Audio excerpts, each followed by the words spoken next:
En épocas de verano nos preocupamos por la apariencia física y cuidamos la alimentación, pero a veces esta preocupación se transforma en obsesión y en lugar de cuidar la alimentación, directamente la descuidamos. Y es allí donde ocupan protagonismo en muchos casos dos enfermedades altamente preocupantes en nuestro país, la bulimia y la anorexia. La situación más preocupante de todo es sin duda el corrimiento en las edades de los trastornos alimenticios hacia edades más tempranas. Entonces nos preguntamos, ¿son realmente trastornos de la alimentación o trastornos emocionales? ¿Cuáles son las causas reales? ¿Cuáles son los síntomas de alerta? ¿Y cuál es el profesional adecuado con el que el paciente debe iniciar un tratamiento? Para hablar de todo ello se suma a nuestra mesa de segunda mañana la licenciada Mabel Beatriz Bello, creadora y miembro de ALUBA, Asociación de Lucha contra Bulimia y Anorexia. Muy buenos días, licenciada, ¿cómo le va? ¿Qué tal? Doctora Mabel Bello, soy psiquiatra. Soy Doctora. médica psiquiatra. En realidad, sí, es muy bueno el enfoque que le están dando, porque sí, ¿cuál es el origen de este tipo de patologías? El 40% es genético, de manera que vienen los genes desde que nacemos, y el 60% es social, porque en esta civilización o en esta cultura en donde existen predominantemente imágenes como información, el hecho de que las imágenes a veces informan y otras veces perturban. En la época que yo crecí hace muchos años, todas las mujeres iban vestidas y no se veían cuerpos desnudos, salvo en los cabarets, y iba muy poca gente ahí, de tal manera que no se extendía ni había medios de compararse uno con otro tan abundantes como los que hay hoy, de tal manera que la parte social, la obsesión que tomó la cultura a partir de las imágenes, por la figura del cuerpo, por la forma del cuerpo, ha reemplazado los valores tradicionales de la sociedad, que eran, no sé, la honestidad, el respeto, el protocolo. Ahora es solo la figura y el cuerpo y la comunicación, y todos los excesos conducen a patologías. Claro. Pero no toda la población enferma, solo aquellos que tienen esa predisposición genética. Y la predisposición genética está, por un lado, en la extrema rigidez, o sea, en eso, el trastorno obsesivo compulsivo, todo eso que hay que hacerlo perfecto, el perfeccionismo en sí mismo, el hecho de hacer lo máximo posible, el esfuerzo para ser aceptado, que hace que las chicas quieran ser más y más flacas y pierdan el camino por darle prioridad a las reglas. El ser flaca se transforma en un fin y no en un medio, y realmente allí la rigidez, el perfeccionismo hacen lo suyo para convertirlo en una obsesión y en una patología.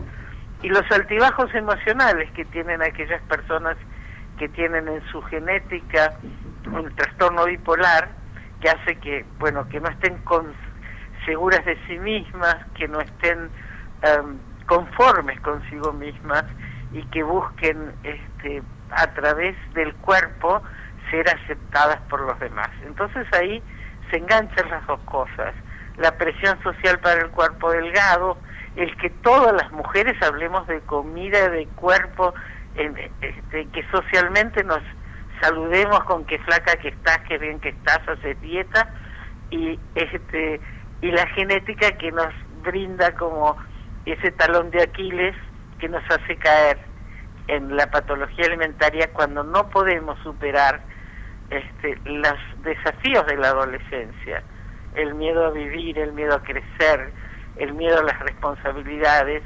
Son como el puntapié inicial para que uno tome la salud del cuerpo o la estética del cuerpo como fin, en lugar de aceptarse como uno es y entrar en la adolescencia con pensando en la comunicación y no en el cuerpo. Muy bien, esas serían las posibles causas, doctora. Hablamos ahora, en realidad, de qué es la bulimia que es la anorexia, y si se puede pasar de una a otra, ¿cómo es el enlace de las dos enfermedades? En realidad las dos patologías son dos formas clínicas de la misma patología alimentaria. El 70% de las anorexias restrictivas, purgativas, pasan a bulimia. Y la anorexia definitivamente se puede describir como el miedo a comer y un adelgazamiento, una negación de que uno está adelgazando, un miedo intenso a engordar y por supuesto, ¿no es cierto?, todas las consecuencias que derivan eso, la desnutrición, la obsesión por las dietas y algunas conductas peligrosas, el exceso de gimnasia o de actividad física, que hace que eso se prolongue. Claro, o utilizar laxantes, diuréticos. Exactamente, eso es la anorexia purgativa. La restrictiva solo se restringe, cada vez come menos, y en la anorexia purgativa se añaden los diuréticos, los laxantes, la actividad física excesiva, etcétera, etcétera. ¿Qué ocurre? Y la bulimia es muchas veces una consecuencia de la anorexia, y otras veces se ingresa directamente, sobre todo si hay un gen de la diabetes que precipita el hambre por los hidratos de carbono.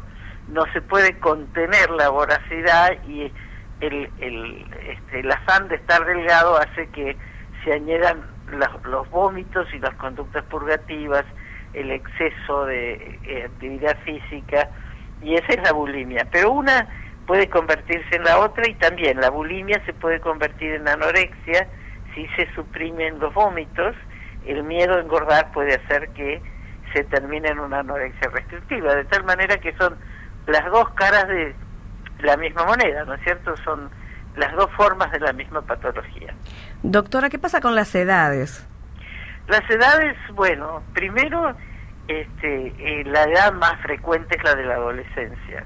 La adolescente es la que está sometida a la mayor presión para mostrar quién es, y evidentemente en esa situación es donde aparecen muchas patologías, no solo la alimentaria, sino muchas patologías psiquiátricas, porque evidentemente es una edad de mucho riesgo. Pero se ven los niños. Nosotros tenemos un tratamiento especial para niños, porque niños de 3 y 4 años manifiestan miedo a engordar, y como si tuviesen conciencia de la forma del cuerpo, que viene creciendo a una velocidad increíble, pero sí tienen así como miedo a ser gordos, y se ve también en edades más adultas, pero después de los 20 años es raro que comience una patología alimentaria. Generalmente se da en edades anteriores. ¿Y cuáles son los síntomas como padre que tengo que tener, los síntomas, las alertas para decir algo está pasando con mi hijo? Claro, las alertas en la anorexia, bueno, el excesivo calor por estudiar mucho. La mayor parte de nuestras pacientes anoréxicas restrictivas han sido abanderadas o escoltas, y la baja, en cambio, en la comunicación social, ¿no? El encerrarse en sí mismo, estudiar, el obsesionarse por el estudio, el necesitar ser 10 siempre, es un síntoma de que allí puede empezar un problema. El exceso de deportes, aquellas que hacen 2 y 3 clases de actividad de gimnasia, de actividad física, que no se cansan nunca, que están siempre movilizadas, tienen alguna forma de bipolaridad que es hiperactividad, ¿no es cierto? Y que eso sería un comienzo también. Y aquellas que se miran mucho al espejo, se quejan de su cuerpo, renuncian quizás a la actividad social, y eso, están dependientes del espejo, se miran, se tocan, se miden, se prueban ropa, nunca están conformes. También eso es un ingreso a la patología alimentaria. Doctora, igual puede estas alarmas también le puede suceder a un varón. También, el varón empieza generalmente por el deporte. Al varón le cuesta más decir siento que mis muslos son gordos, entonces es exceso de actividad deportiva, negación a comer diciendo excusas, me duele el estómago, no puedo tragar, cualquier excusa que confunda a los médicos o que niegue la real condición de la patología.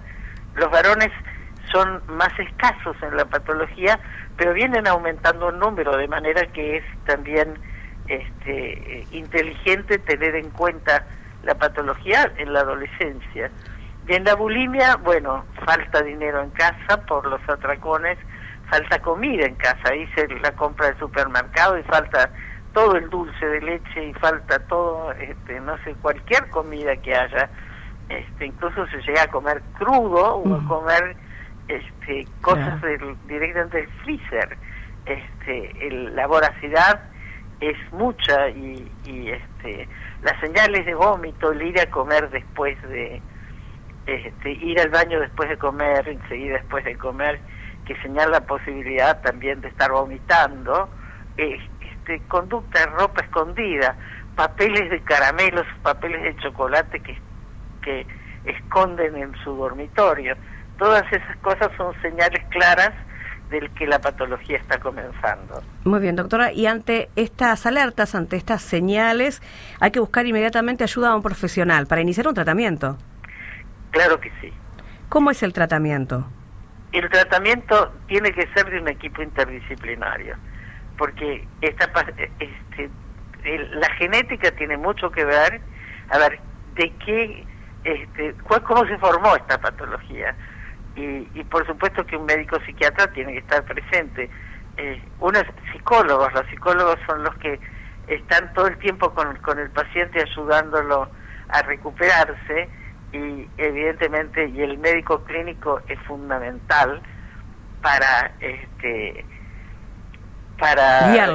seguir la evolución clínica del paciente, puesto que la patología trae mucho deterioro de la salud, los huesos se descalcifican, claro, hay esofagitis y problemas gástricos por los vómitos, hay desnutrición. El médico clínico tiene que estar presente, de manera que es un equipo el que debe tratar al paciente, que se pierde tiempo cuando solo un nutricionista o solo un psicólogo, claro, atienden la patología alimentaria, porque evidentemente se escapan muchas variables que tienen que ser atendidas simultáneamente. Claro, justamente eso le iba a preguntar, porque hay gente que directamente va al nutricionista para que le dé una dieta adecuada, pero hay un trasfondo que también es psicológico que hay que atender.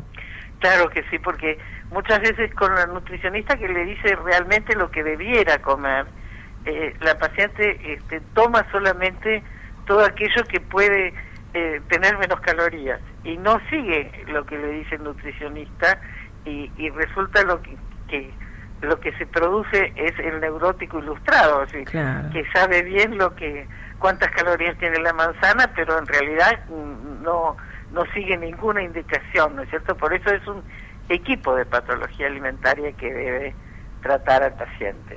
¿Qué pasa? ¿Qué sucede si no se tratan algunos de estos dos trastornos? Primero, hay que considerar que la Organización Mundial de la Salud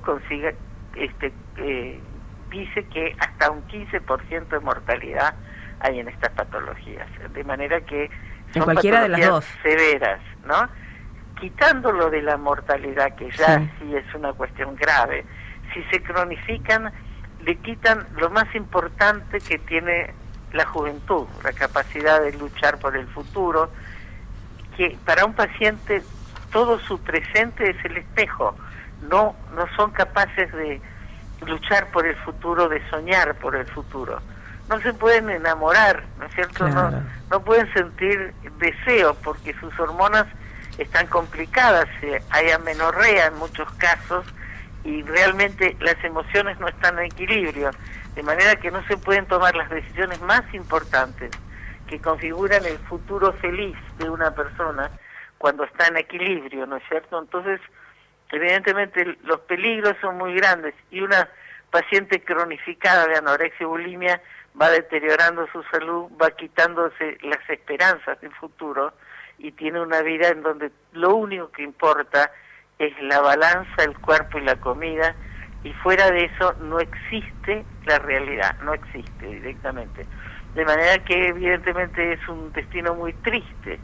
Por lo tanto, cuanto antes se trate, más fácil es el tratamiento, incluso más corto, y mejor es el pronóstico. Justamente le iba a hacer esa pregunta. Una vez que se inicia el tratamiento, ¿cuánto dura el tratamiento y si vuelve a incurrir en alguna de las dos, que bulimia o anorexia, o directamente se puede decir que ese paciente está curado?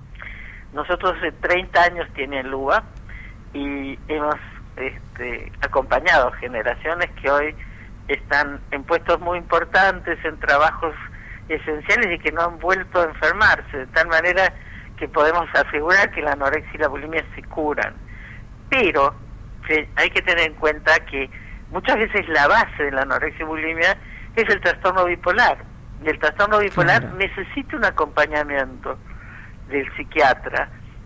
Quizás verlo 2 veces por año, pero necesita un acompañamiento porque para mantener el equilibrio en las emociones y seguir progresando en la vida. La bipolaridad tiene 2 costados. Uno que es el que favorece una serie de patologías como el juego compulsivo, las compras compulsivas, la anorexia, la bulimia, el alcoholismo o la drogadependencia. Pero tiene un costado positivo que las personas que tienen este diagnóstico son personas creativas, que son personas muchas veces muy buenos artistas, muy buenos con una personalidad predispuesta a las conquistas y bien llevados y en tratamiento pueden alcanzar cosas muy importantes, de tal manera que sí, la anorexia y la bulimia se curan, pero la patología que inició la patología alimentaria debe ser tratada o por lo menos vigilada a lo largo de la vida para tener una vida de mejor calidad. Absolutamente de acuerdo. Vamos a hablar entonces un poquito de la asociación ALUBA. ¿Cómo trabajan desde ahí? Un poquito la historia, que sé que usted, doctora, es la creadora, ¿no? Exacto. Sí, hace 30 años yo era jefa de psiquiatría del Hospital de Gastroenterología y ahí fueron a parar muchas pacientes con anorexia porque era tratada como un trastorno digestivo, ¿no? Como un problema de adelgazamiento, pero antes de obtener el diagnóstico o después de muchos estudios, llamaban a psiquiatría para evaluar a la paciente si era psíquico. Y de ahí el diagnóstico de anorexia era muy claro, pero no había tratamientos en el país y nosotros derivamos al paciente a su obra social y después haciendo el following sabíamos que el paciente había muerto sin atención y eso nos llevó a pensar que se necesitaba un tratamiento para adolescentes que tenían toda la vida por delante y que no tenían un tratamiento en la Argentina. Y así fue que hicimos, avisamos en un programa de televisión que se llama Realidad 86, hicimos el anuncio de que comenzamos con un tratamiento. Habíamos leído todos los libros y teníamos una idea muy equivocada de lo que era la anorexia y la bulimia. Los libros, sobre todo los franceses, decían que la culpa era de los padres, que había que separar a los hijos de los padres para poder tratarlos bien. Y pensamos con todo el entusiasmo que eso era lo mejor. Pero quizás hizo el destino en el hospital cuando empezaron a llegar chicas de todos lados del país a tratarse, y eran chicas ruidosas, adolescentes, quisieron que no trabajara más en eso y entonces fue la cantidad de padres que me ayudaron a mantener el tratamiento y en ese momento la Cámara de Diputados nos apoyó, en todos los partidos firmaron un apoyo al tratamiento y el tratamiento siguió y creció y se fue a las provincias. Incluso hoy día nosotros asesoramos a tratamientos del exterior, ¿no es cierto? Entonces realmente conseguimos a través de la enorme experiencia que es tener a veces 1000 pacientes juntos, ¿no es cierto? supimos tratar, sacamos todos los errores, aprendimos de los errores y fuimos haciendo un tratamiento seguro, efectivo, y Aluba hoy tiene el prestigio en el país, que se sabe que cualquier cuadro de anorexia que no está infectado, o cualquier cuadro de bulimia que incluso en situaciones muy graves, tiene una salida segura en la institución, y que este conocimiento se transmite a través de la Universidad de Buenos Aires, que tiene un curso de posgrado para formar nuevos profesionales en el área, y también asistimos a otras universidades dando cursos, porque es enorme la experiencia que hemos acumulado en estos 30 años. Así que el tratamiento cada vez más claro, entendemos que no solamente es el paciente, sino que la familia debe recibir una capacitación para no repetir lo que la cultura nos ha enseñado a todos de forma errónea, de prestigiar, digamos, la forma del cuerpo por encima de otros valores, de criticar muchas veces a los hijos en lugar de apoyarlos, qué importante de no ser eso, padres, ¿no? débiles. Sí. Entonces tenemos una escuela para padres, tenemos un departamento de familia para las familias que no tienen consenso, están separados o tienen conflictos, no para hacer tratamiento de la familia, sino para negociar acuerdos, que es lo que hacemos con el sistema de negociación de un conflicto de la Universidad de Harvard. Entonces, brindamos soluciones y estrategias para salir de una patología que en gran parte es social y en parte genética, y triunfar en la vida y llegar a las metas. Bueno, han hecho en el transcurso de estos 30 años una investigación minuciosa que los lleva hoy a tener tratamientos con éxito, no solamente en Argentina, sino gracias a ese éxito, como decía doctora recién, trascender las fronteras, ¿no? Han llegado a Uruguay y a Europa, por el alto índice de recuperación de los tratamientos que se hace desde acá en Argentina. Sí, también estamos hace 11 años en Perú, visitando y ayudando en 4 clínicas que siguen nuestra metodología, así que sí, juntamos una experiencia internacional y ayudamos a formar profesionales. La verdad que un trabajo excelente. La gente que está escuchando y que quisiera comunicarse, ¿hay un número de ayuda? ¿Hay un número de primera instancia donde la gente puede llamar y decir, me está pasando justamente esto, ¿qué hago? Primero, yo les recomendaría que en YouTube, en el canal Aluba, en el canal Adin, están todos los testimonios de los pacientes que están pasando por la institución. Los números de Aluba son 4-306-9786 o 9789. Y también los lunes y jueves a las 14 horas en nuestra sede de Combate Los Pozos 2193 hay charlas gratuitas para cualquiera que quiera informarse y que necesite una ayuda, y allí los profesionales atienden cualquier tipo de consultas de forma gratuita en ese horario. Muy bien, doctora, la verdad que muchísimas gracias por esta información tan valiosa, porque a veces yo creo que estar informado previene un montón de cosas, es lo básico. Así es. Gracias a ustedes. Bueno, doctora, un gran abrazo para usted y para toda la gente que trabaja con usted ahí en Aluba, y seguimos en contacto para saber cómo continúan ustedes con la investigación y para que no crezca tanto esta estadística tan alarmante en nuestro país. Buenos días, muchas gracias. Un enorme abrazo,